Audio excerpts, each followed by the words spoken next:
There are very few symbols in the world as instantly recognizable as the WWE Championship belt. For fans, it's more than just leather and gold. It's the dream, the pinnacle, the ultimate prize in professional wrestling. Whether it's the legendary Winged Eagle Championship of the 80s, the big gold belt that screamed prestige, or the classic Intercontinental title, WWE Championships have always stood as the crown jewel of sports entertainment. But have you ever wondered who actually makes these belts? Or how they're created in the first place? Behind the flashing lights, the roar of the crowd, and the larger-than-life superstars lies a secret craft, an industry that most fans have never seen. Today, we're taking you behind the curtain into the underground world of championship belt making, from its roots in history, to the painstaking process of turning raw metal and leather into glittering symbols of glory, to the hidden stories behind some of WWE's most famous belts. This is the full story of how WWE Championship belts are born. Before we dive into the process, let's answer one simple question. Why belts? Why not rings, trophies, or medals? To understand that, we have to go back more than 200 years. Championship belts didn't actually begin in wrestling. Their origins are in boxing. In 1810, British boxer Tom Cribb defeated American challenger Tom Molyneux in a brutal 35-round war. His reward? King George III presented him with what many historians consider to be the first ever championship belt, crafted from lion skin and decorated with silver claws. From there, a tradition was born. Boxers would fight for cloths or sashes, and the winner would have to wear them around the waist as a mark of pride. Eventually, belts became the ultimate prize, a physical sign that you were the undisputed best. When professional wrestling emerged in the late 19th and early 20th centuries, it borrowed heavily from boxing, and that included championship belts. The very first recognized World Heavyweight Wrestling Champion, George Hackenschmidt in 1905, carried a simple belt, nothing like the ornate designs we know today. Through the decades, the belts evolved just like wrestling itself.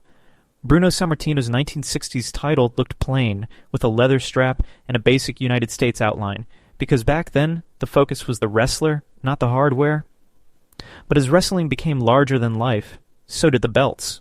The 1980s gave us the iconic Winged Eagle Championship, perfectly fit for the golden era of Hulk Hogan, Randy Savage, and the Ultimate Warrior. The 90s and early 2000s brought us the big gold belt, pure class and prestige. Then came the spinner belt in the Ruthless Aggression era, designed for John Cena but hanging around long after, symbolizing an entire generation. Custom belts even entered the mix.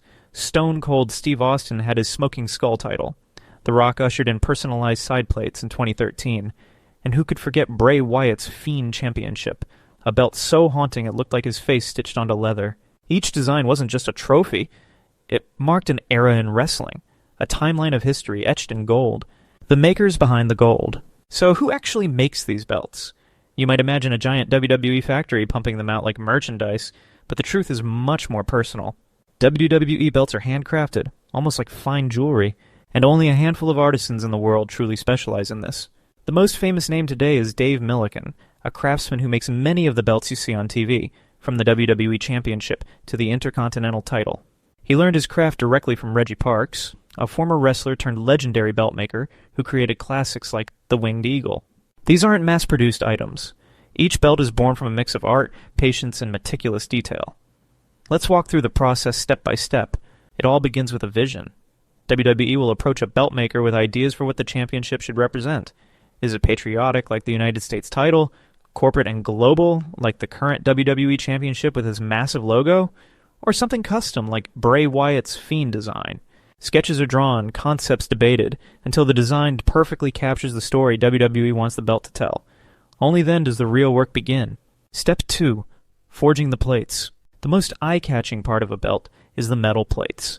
To create them, the artist first sculpts a 3D model out of clay, capturing every detail.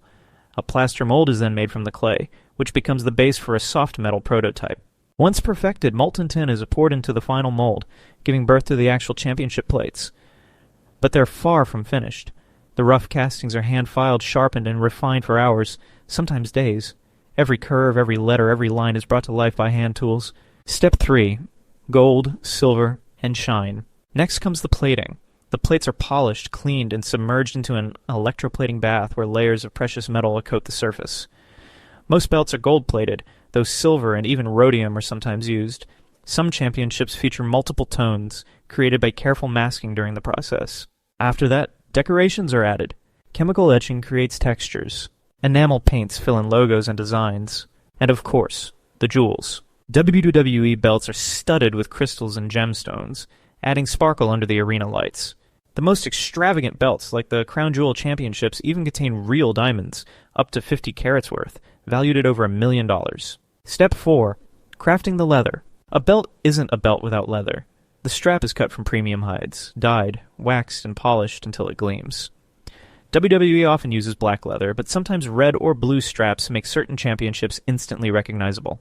For comfort, a soft lining is stitched inside so wrestlers can wear them without irritation. Finally, the metal plates are carefully mounted onto the strap, the snaps are added, and the championship starts to take shape. Step 5. The final touches. The completed belt is branded with WWE's logo, and often the maker's insignia. Multiple versions are made, pristine AD belts for television, and travel belts for wrestlers to carry on the road. That's why sometimes on TV you'll notice belts with mismatched side plates or slight imperfections. The travel version might be standing in for the camera-ready one. From start to finish, a single championship can take weeks or even months to complete, and the cost?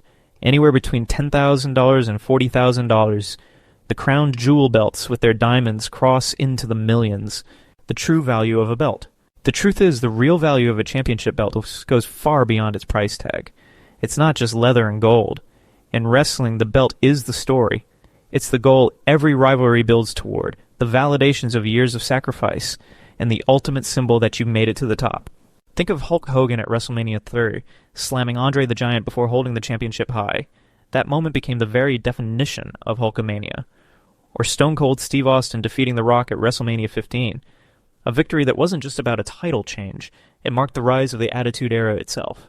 The person holding the belt isn't just a champion in storyline, they're the face of the company. Bruno Sammartino's 7-year reign proved he was WWE's foundation.